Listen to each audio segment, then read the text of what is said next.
Perkenalkan, nama saya Damengela Parsaulian. Saya mahasiswa program Pascasarjana dari Fakultas Hukum Universitas Kristen Indonesia, yang mana saya ngambil konsentrasi studi hukum bisnis. Jadi pada kesempatan kali ini saya ingin membuat vlog yang mana saya dedikasikan khusus ya untuk pemenuhan ujian tengah semester saya mata kuliah hukum perbankan dan lembaga keuangan, yang mana dosen pengampunya adalah yang terhormat Ibu Dr. Diana Napitupulu. Pada kesempatan kali ini di dalam vlog ini saya ingin membahas mengenai kartu kredit dalam perspektif hukum perbankan dan lembaga keuangan.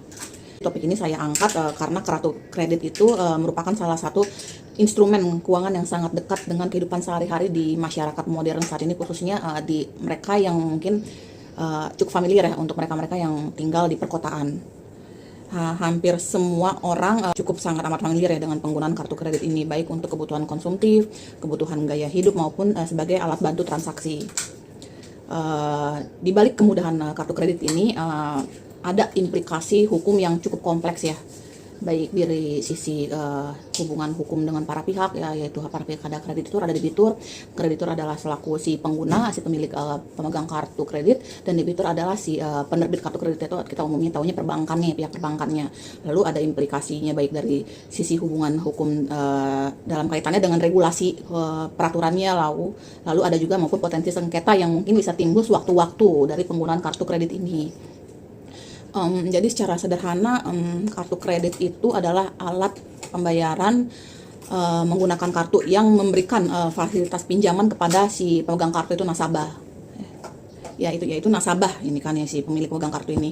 Artinya kita selaku pemegang kartu ini menggunakan kartu kredit, kita sebenarnya nggak langsung membayar dengan uang sendiri ya, tapi menggunakan dana tabungan dari bank atau dari lembaga pembiayaan ini, yang kemudian wajib kita bayar sesuai dengan ketentuan yang berlaku dari kebijakan si perbankan ini gitu kan ya. Mungkin bahasa kasarnya kita kredit cicilan berjalan gitu ya, atau bahasa kasar lagi kita ngutang ke bank gitu kan, bahasa kasarnya kalau awam mikirnya begitu. Nah, dalam konteks hukum Indonesia, kartu kredit itu termasuk dalam kategori alat pembayaran menggunakan kartu, atau kita singkat APMK, yang pengaturannya berada di bawah pengawasan BI, yaitu Bank Indonesia, dan OJK, yaitu Otoritas Jasa Keuangan.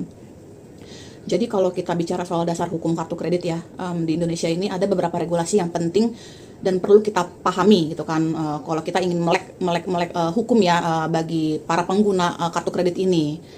Nah, yang pertama adalah dari sisi umumnya, yaitu hubungan hukum dalam kartu kredit nggak lepas dari ketentuan dalam KUHP. KUHP ini Kitab Undang-Undang Hukum Perdata, khususnya terkait dengan perjanjian. Dalam hal ini, hubungan antara bank dan si nasabah ini, si pemegang kartu ini, merupakan bentuk hubungan hukumnya adalah perjanjian kredit. Jadi yang dimana si para pihak ini tunduk pada prinsip-prinsip hukum perjanjian ini, seperti adanya kesepakatan, kecakapan, lalu suatu objek tertentu dan sebab yang halal, yang mungkin kita familiar dengan pasal 1320 ya, syarat sahnya perjanjian. Nah, inilah prinsip-prinsip umum yang tertuang dalam perjanjian kredit ini. Kedua itu dari sisi regulasi hukumnya, regulasi khususnya, yaitu ada ketentuan dari BI terkait dengan sistem pembayaran, lalu ada OJK terkait dengan pelindungan konsumen, dan lembaga jasa keuangan. Regulasi-regulasi ini yang tadi saya sebut tadi itu mengatur beberapa diantaranya, ada penerbitan kartu kredit, ada batas maksimum kredit ini dari kartu kredit ini, lalu ada suku bunganya, ada penagihannya, dan juga ada perlindungan data si nasabah ini, si pemegang kartu ini. Dalam sistem kartu kredit ini, atau mungkin aku sebutnya CC ya, biar mungkin lebih mudah cukup didengar gitu kan, sebenarnya ada beberapa pihak yang terlibat ya. Yang pertama itu ada penerbit kartu, yang mana biasanya kita ketahui adalah perbankan atau lembaga pembiayaan. Lalu yang kedua adalah pemegang kartu, si nasabah ini. Lalu ada pihak ketiga, si merchant. Si merchant itu adalah pihak yang menerima pembayaran menggunakan kartu kredit ini. Misalnya ada restoran, hotel, dan toko-toko segala macam lah yang menerima pembayaran dengan menggunakan CC, kartu kredit ini.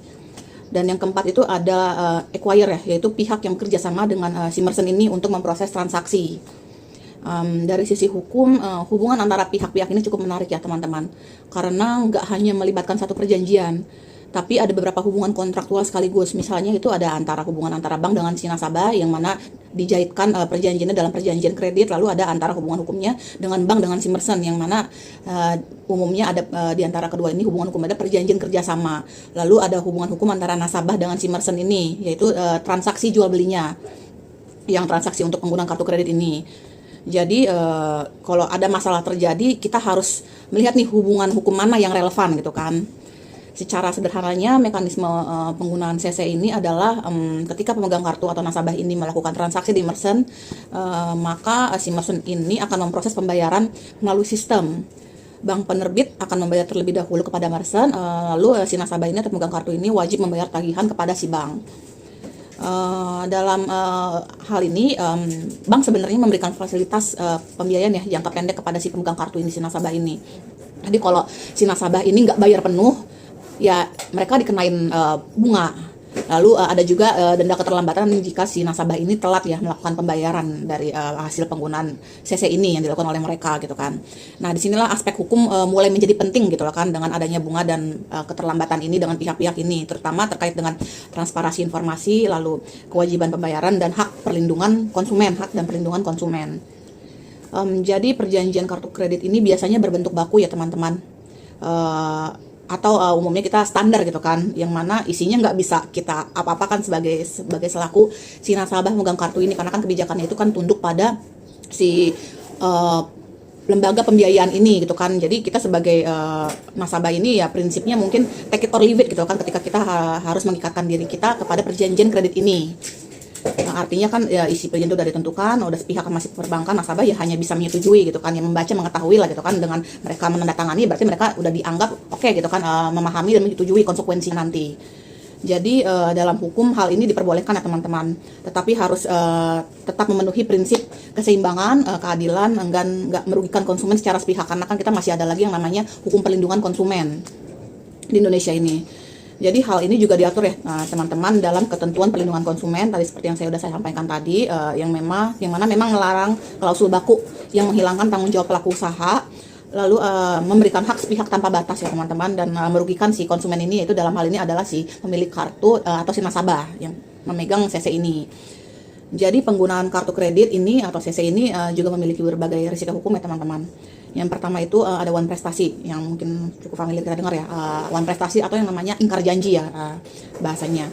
Jadi ketika pemegang kartu ini, si nasabah ini nggak membayar kewajibannya, dalam hal ini si perbankan ini, si lembaga pembiayaan ini bisa melakukan penagihan, bisa mengenakan denda, dan bahkan melaporkan ke sistem informasi kredit. Tapi penagihannya juga tidak boleh dilakukan secara sewenang-wenang. Ada aturan terkait, yaitu ada etika penagihan, lalu ada waktu penagihan, ada larangan intimidasi. Yang kedua ada penyalahgunaan kartu, misalnya ada pencurian data, skimming, transaksi tanpa persetujuan. Jadi di dalam kasus-kasus yang tadi aku sebut tadi ya teman-teman, muncul nih pertanyaan hukum, siapa sih yang bertanggung jawab nih ketika terjadi kasus-kasus penyalahgunaan kartu kredit yang aku sebut tadi kan. Apakah nasabah atau bank atau mungkin pihak lain-lainnya yang tadi aku sempat sebut di awal ya, ada merchant, ada acquire kan.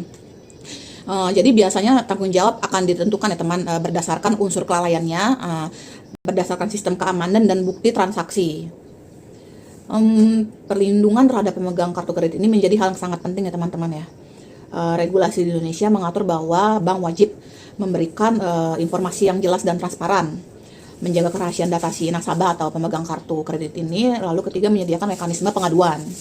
Selain itu konsumen atau si nasabah pemegang kartu ini